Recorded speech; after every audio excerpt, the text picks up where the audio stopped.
Hello, dear fans, friends, and subscribers. Welcome to the Cricket Happening Show. And on this Cricket Happening Show, as I'm talking to you right now, I will take you live to Seddon Park in Hamilton, where South Africa and New Zealand are currently playing in the fourth One Day International. And as we know, the fourth One Day International holds a lot of significance for New Zealand because it's a must win game for the home team New Zealand. If at all they lose this match, they are out of this ODI series and South Africa take the series. So it's a must win game. And I can tell you that New Zealand have just started. The match has just started, and as I'm talking to you, we are in over number 3 right now. And in over number 3, it has been a very interesting situation. In fact, Jeetan Patel, in fact, the new ball, Trent Bolt has got 2 spinners on either ends with the new cherry. So he definitely experimented something there, and definitely one knew the reason why he did this because there is lot of turn available on the pitch. So probably one can say that spinners are going to play a lead role in this fourth One Day International. In fact, in the very first over, Jeetan Patel was given an opportunity. Jeetan Patel actually got a wicket by turning one past the bat of Quinton de Kock and getting him caught by Lew Cronkey. So he was gone for naught. And so that was a big wicket of Quinton de Kock. As you know, he has been in some very good form. In fact, he was going towards a record which probably he would have definitely loved to do that. He would have scored the 6th consecutive 50, and that would have been the highest by a South African cricketer. But unfortunately, today it didn't happen as Quinton de Kock was consumed early by Jeetan Patel. So as I'm talking to you, but we are definitely seeing that, it was a good ploy on the part of Trent Bolt to really change things as he got Mitchell Santner from one end bowling first at Jeetan Patel bowling the first over, and then Mitchell Santner bowled it, and now he has made a change. He has got Trent Bolt onto the attack with the new ball, probably realizing that he could exploit something from the pitch with Trent Bolt bowling. Well, but one thing, as I said, the pitch seems to be getting a lot of, even in the first over we saw the ball turn, and when Quinton de Kock's wicket which went, we saw the ball turn. Now what I'll do is I'll keep giving you a regular cricket update as and when we go through. So right now I will leave you from here with the live cricket update at Seddon Park in Hamilton in the 4th ODI between New Zealand and South Africa, and a must-win game for New Zealand, where South Africa right now, winning the toss, are replaced at 14 for 1, and we are in the 4th over. So we'll come back to that later, and we'll also come back if at all any wicket falls. We will definitely cast a glance over there. So let's. So as far as today's cricket show is concerned, we go on to the second thing on the agenda, and that is the Pakistan Super League. And the reason I'm talking about it is today was the first qualifying final, and Quetta Gladiators became the first team to qualify for the finals of the Pakistan Super League. And what a match we had. I mean, the hero was Mohammad Nawaz, the left arm spinner. Now Mohammad Nawaz, if you look at his look at the way he bowled here, in 3 overs he had leaked almost more than 40, 44, 45 runs. And can you believe this? He defended 6 runs of the final over against Peshawar Zalmi. He was given the final over to bowl, and one wondered whether that was the right ploy on the part of the Quetta Gladiators to go and give the ball to, and Sarfraz Ahmed is the captain, as you know. So he actually gave the ball to Mohammad Nawaz, who actually in 3 overs had leaked 45 runs, and now he had a 46, I suppose, 40 odd runs. And can you believe he was given the final over to bowl with Peshawar Zalmi requiring 6 runs to win the match. And what he did in his final over, in defending that 6 runs, he actually gave away only 5 runs and got a 1-run victory for his team Quetta Gladiators by picking up 3 wickets in a single over. He picked up the wickets of Chris Jordan, Wahab Riaz and Hassan Ali, and he derailed the Peshawar Zalmi innings at 199 with Quetta Gladiators going on to win the match, and also thus Quetta Gladiators were they were the first team to enter the Pakistan Super League 2017 finals. The finals of the Pakistan Super League. And what a turn! I mean, just imagine this: 3 overs. Is a left-arm spinner, has bowled 3 overs for 45 runs. Now, why would a captain go and give the ball to Mohammad Nawaz? People would have been probably cursing or probably, thinking that what is the captain doing? But look what Mohammad Nawaz comes up with. This is super display. He defended 6 runs of the final over to actually get a victory for the Quetta Gladiators by 1 run by taking 3 wickets in the final over and conceding 5 runs. So this is a tremendous stuff, I thought, from Mohammad Nawaz. He has shown a great character there to come and bowl the final over when summoned by his captain, and also shows the confidence that the Quetta Gladiators captain had in Mohammad Nawaz. So good job, Mohammad Nawaz. And just looking at the card while I'm talking to you, the South African score has just moved on to 16 for 1 in the 5th over. Du Plessis is not out on 8 of 14 deliveries, and Hashim Amla is not out on 7 of 12 deliveries with 1 for. I'll keep the update going. And the Quetta Gladiators, we saw some real runs cascading. I mean, Quetta Gladiators put 200 for 7 wickets on the board of their 20 overs. Ahmed Shahzad scored 71 of just 38 deliveries with 7 fours and 4 sixes. Luke Wright made 12 of 7 balls, 1 4, 1 6. Kevin Peterson was in his element today as he blasted 40 of 22 balls, 2 fours and 3 sixes. And Kevin Peterson is someone, Wahab Riaz, as you know, is a very aggressive bowler.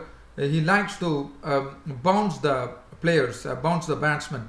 And he tried to do it against Kevin Peterson by actually trying to give him a sharp bouncer with some words exchanged between Kevin Peterson and Wahab Riaz.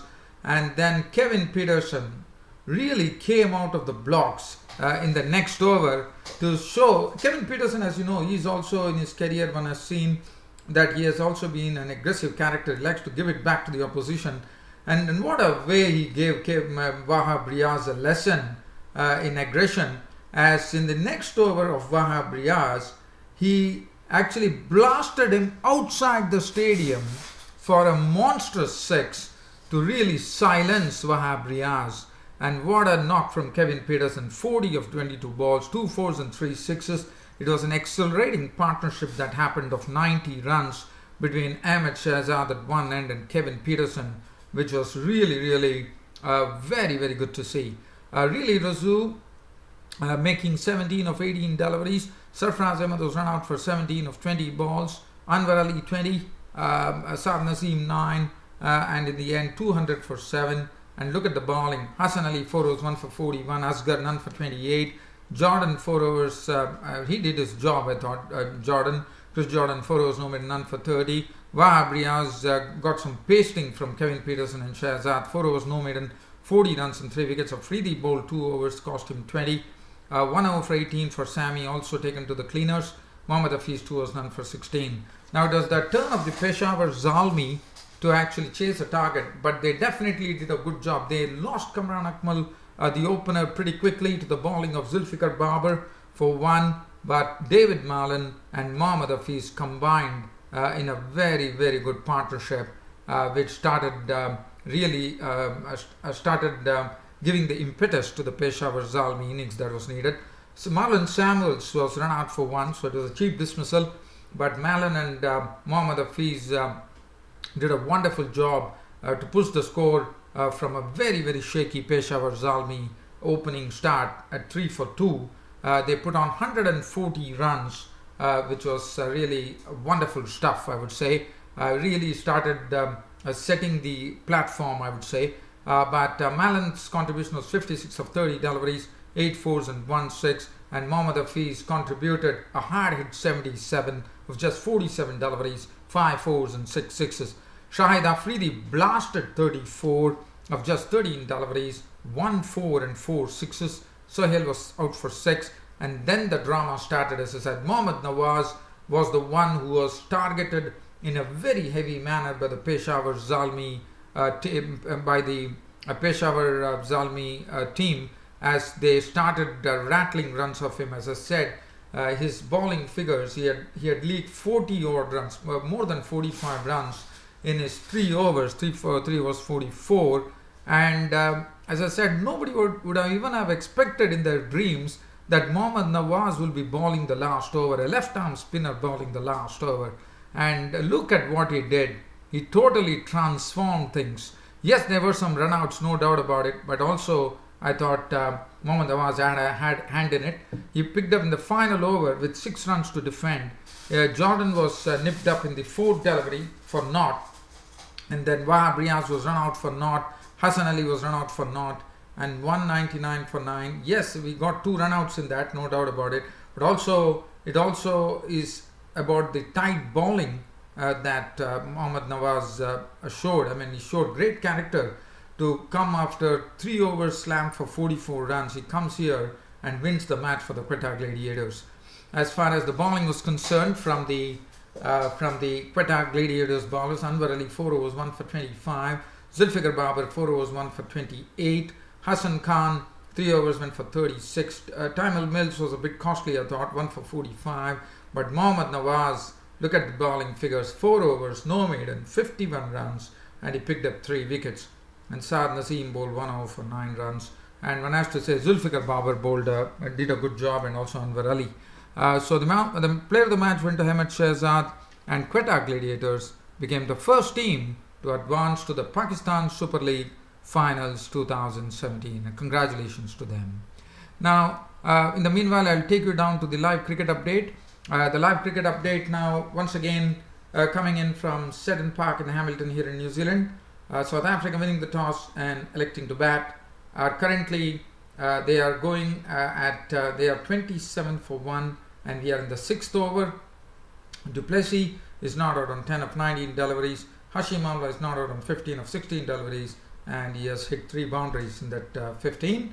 So that is the live update. Now look at some other cricket news. As you know, Bangladesh and Sri Lanka are going to be, Bangladesh are in Sri Lanka, so they'll be touring Sri Lanka, and they're going to play test matches. So the Sri Lankan squad yesterday, as you would remember, Rangana Herath was named the captain of the Sri Lankan team, and today the entire team was named. There were a few surprises, I would say. Now Dinesh Chandimal, well, we know is a good player. Dimut Karunaratne is an absolutely test match material. Now Niroshan Dikwala, as you know, Niroshan Dikwala has come into the test matches. Now that is a bit surprising for me, because the reason I say that is because Niroshan Dikwala, one has seen that he has a bit of an unorthodoxy about him. He plays some, yes, he definitely he has a lot of innovation, but one does not know how well he's going to fare in the test matches. I think it would be a sort of a litmus test for Niroshan Dikwala. Upal Tharanga, Dhananjay De Silva and Kushal Mendis, as you know, extremely talented players. Asela Gunaratne, after getting, now as you know, he was a hero in the T20 series against the Aussies, and I would really say it's a very good reward for Asela Gunaratne to be included in the Sri Lankan team, and I think that's the right move. And the bowling the pace bowling seems to be coming in very good for the Sri Lankans here. Suranga Lakmal back, Lahiru Kumara, who was very impressive in New Zealand with his pace, Nuwan Pradeep, who has come back from injury, Vikum Sanjaya, who impressed one and all in his short stint in Australia when he actually bowled in the T20s against the Aussies. What Vikum Sanjaya showed, that he can generate some extra bounce on the pitch, and he can keep the batsman guessing too with his very good pace that he generates from his arms. Dilruwan Pereira and Lakshan Sandakan. Malinda Pushpakumara is the new face in the team, and Malinda Pushpakumara is a left-arm spinner in the mold of Rangana Herath. So definitely it's a good team that Sri Lanka has selected, and Bangladesh would be the ones who will be taking on the Sri Lankans when Bangladesh tour Sri Lanka. Well, with one more live cricket update, I'm about here to end as I'm talking to you. The score, we are in the 7th over. South Africa has moved the score to 29 for 1, batting first after winning the toss. And currently, as I'm going to leave this cricket show for now with this live cricket update, South Africa, du Plessis is not out on 11, trying to stabilize himself, trying to stabilize the South African innings after the early dismissal of the opener Quinton de Kock. Hashim Amla is looking solid, 16 of 17, but as I said, this pitch, as we have already seen, there are good signs of turn. I mean, the very first over was given to the spinner. Probably Kane Williamson wanted to really test the waters, and he did so, and he's holding them now, the Santner and Jitan Patel. And what they did is that, what it showed is that the ball is really turning. So definitely, I think we are going to, this pitch is definitely going to keep the spinners interested on both the sides, and that will be very interesting to see. And Imran Tahir, to me, would be a big threat to the Kiwis in their hopes of actually going on and actually trying to keep the ODI series alive. On this note, it's about time for me, dear fans, friends and subscribers, to actually close this cricket show for today by bidding you all a good night, but promising that I'll be back with a full match summary on this particular match tomorrow on my next cricket broadcast. Till such time, it's good night.